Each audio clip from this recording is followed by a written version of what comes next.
Hey everyone, and welcome back to my channel. My name is Josh, and this is your stimulus check update for the next stimulus package for Tuesday, January 19th. I hope everyone is off to a good and safe start to their Tuesday so far.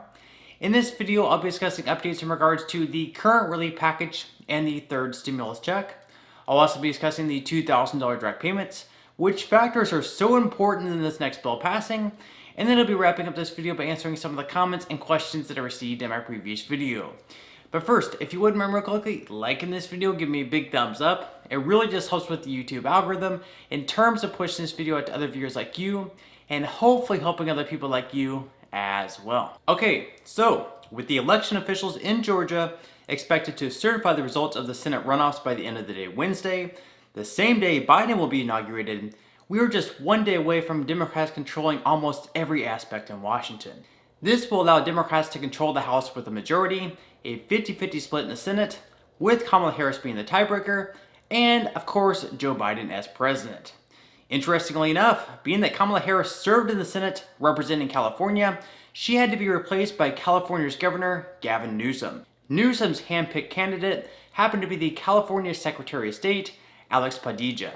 And he's also expected to be sworn in before Wednesday as well. So at that point, they would be able to get right down to business and passing of this next relief package if they wanted to.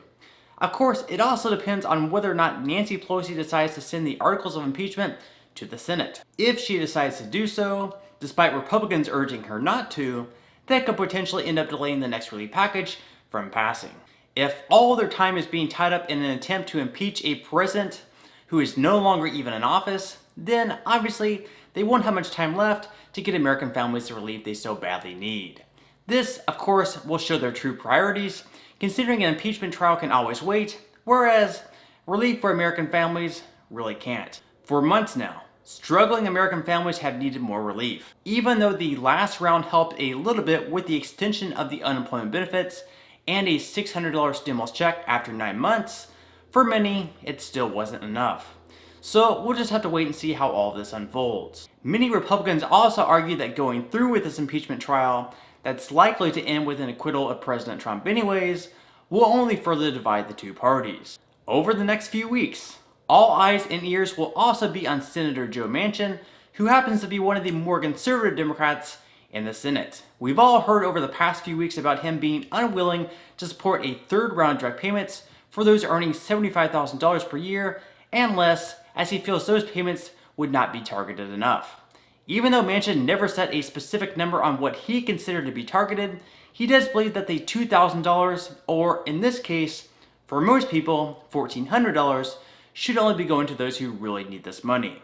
This could possibly include those who have been unemployed over the past several months, or those, perhaps, who earn around the poverty line in income. With no real numbers given, at this point, we're only left to speculate. Now, why is his vote so important? Why is one vote important when there are 100 senators and we only need 50 votes? Well, this is because Joe Manchin happens to be one of the 50 Democrats in the Senate, with the other 50 Republicans more than likely to reject the bill due to what they consider to be excess spending at $1.9 trillion in total. We'll need to see all 50 Democrats be on board with this plan. This is why even though Joe Manchin represents just one vote, he may as well just represent all 50. Manchin can either approve this bill and make things so much easier on the Biden administration to start the year, or he can throw a wrench into everyone's plans, reject the bill, and force the Biden administration to reduce this next bill significantly. The good thing is, we definitely shouldn't have to wait another 9 months for this one to pass due to the budget reconciliation method. Passing this bill under budget reconciliation will allow them to pass this bill with only 50 Democrat votes, with Kamala Harris being the tiebreaker. This, rather than needing 60 total votes, with 10 of them being Republicans, will make things so much easier on the new administration. Even if they're not able to pass through every measure that Biden is seeking, or are forced to cut back on some of the spending, passing this bill sooner rather than later will be of great importance. In addition to making the next round of direct payments more targeted, they may also need to lower the federal minimum wage boost as well. According to an analysis by the Congressional Budget Office, a spike in the federal minimum wage up to $15 per hour could possibly kill as many as 3.7 million jobs. In addition to that, they also mentioned that it would reduce business income and raise prices due to higher labor costs, and then those prices would be passed on to consumers. So members of Congress definitely have a lot to think about, and as mentioned, it's all going to be coming down to the senator from West Virginia, Joe Manchin. If he's on board with the deal, even with zero support from Republicans, they'll be able to get it done. If not, things will get pushed back and they'll need to go back to the drawing board. So let's hope they're able to not only reach an agreement that they're on board with, but one that helps out American families as well. Okay, so at this point in time, I'm going to move right along to answering some of the comments and questions that I received in my previous video. And if you do have any other comments or questions for me, please feel free to leave them in the comment section below. I do try to answer as many of the comments and questions as I possibly can, but for those comments and questions I'm not able to respond to, I do try to pick some of the more popular ones to answer in the next video in video form. Okay, so without further ado, let me go ahead and jump into the first comment of today's video, which is from Mary. Mary says, will adult dependents receive the stimulus check this time? Okay, thank you so much for your question, Mary. And yes, adult dependents should be eligible to receive the next direct payment. Of course, this is if, and only if, they decide to vote on Joe Biden's proposal. At the moment, it's looking like adult dependents would be eligible to receive $2,000, which would be the $600 from the second round of direct payments, in addition to the $1,400 everyone else will be receiving. However, it's entirely possible that in order to make these payments more targeted or to appease other lawmakers, they decide to change who will be eligible, so it's entirely possible that adult dependents will get left out once again. With that said, I'll definitely make sure to keep you updated one way or another.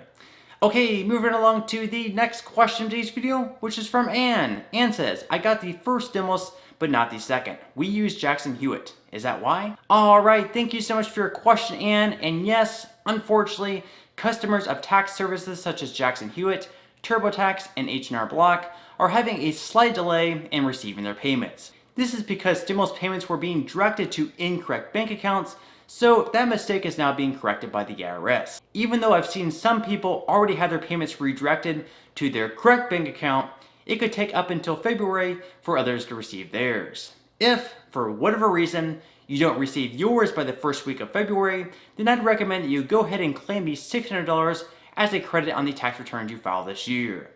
Okay, moving along to the next question of today's video, which is from Cherry. Cherry says, Josh, I received both the first and second stimulus check, but twice now, there has been nothing for my wife.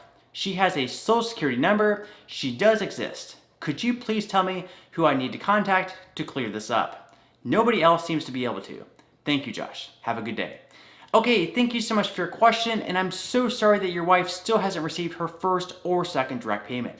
Now, in the case that you file a joint tax return, you should receive the first and second round direct payments as a combined payment. So for the first round, you should have received a combined $2,400, and in the second round, you should have received a combined $1,200. If that's not the case, and you filed separately, then my question would be whether or not she filed a tax return within the last 2 years. In order to receive these two direct payments, the IRS asks that you either filed a tax return for 2018 or 2019.